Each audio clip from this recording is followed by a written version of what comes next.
to fail. I plan my day obsessively. My calendar is always absolutely full and often weeks in advance. And I plan in the morning, especially when I'm on top of things. And I plan each hour, and I probably plan each minute. And yes, it leads to way higher productivity. You decide what your goals are going to be. You place them in the calendar. Use the calendar as your friend, because what you want to do with the calendar is design a day that you want to have, or a day that would be good for you. And a day that would be good for you is one that you're when you end the day, you feel that you've moved yourself ahead towards your valued goals, and that you've kept chaos under control. And that enables you to sleep soundly and with a good conscience, and to know that the next day is going to be at least not worse than that day.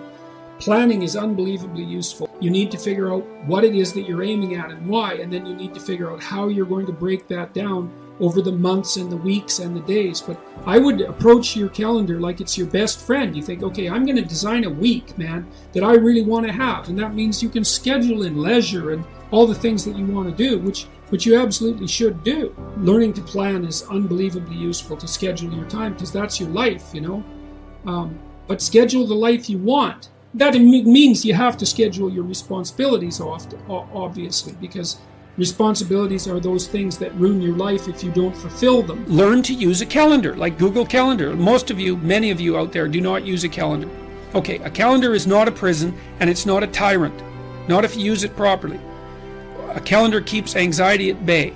It makes sure that you do what you need to do, which is important, because otherwise you fall behind. But if you use it properly, it's also helps you plan what you want to do. So I could say, well, lay out your damn calendar and design the days you would like.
to have. That's what your calendar is for. So you can put in all sorts of things in there you want to do and that would be good for you. And that's a really good way to start being more industrious. Make a plan. You need a plan for 3 years. You need a plan for the next year. You need a plan for the next 6 months. You need a plan for the next 3 months. You need a plan for the week. You need a plan for the day. You need a plan for the hour. All of that. I make lists constantly of what I have to do. And they're like daily, weekly, monthly, yearly. You know, I've asked my undergraduates frequently how much time they waste per day, and general estimates are like 6 to 8 hours of time they regard themselves as wasting. Like that's a whole career right there, right? So if you just stop wasting time, you can do a tremendous amount, especially if you also try to maximize efficiency. And I always found that incredibly motivating. You know, a motivating game. How much can I do in the least amount of time possible? That's fun to try to do that as far as I'm concerned. I know, that's maybe undoubtedly a temperamental thing, but if you're wired that way, that's a great meta strategy. Become efficient. I always asked my graduate students when they were designing experiments, they'd come with a proposal. I'd say to them, is there any way you could do this 10 times faster? What would you have to cut? What would you have to change to do this 10 times faster? And you can learn to do that. I also learned to force the task to fit the time. There's this dictum, work expands to fill the time allowed for its completion. Work expands to fill the time allowed for its completion.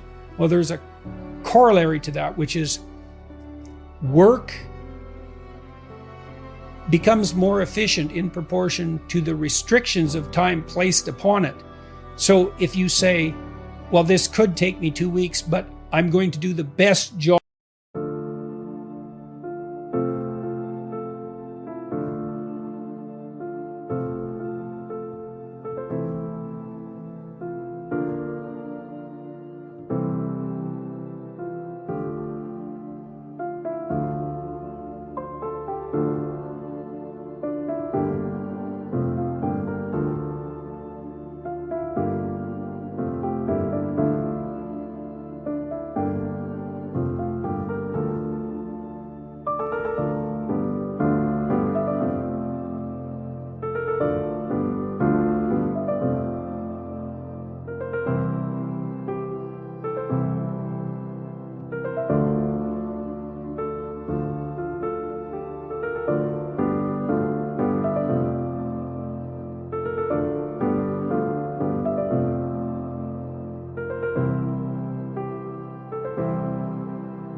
I could in one day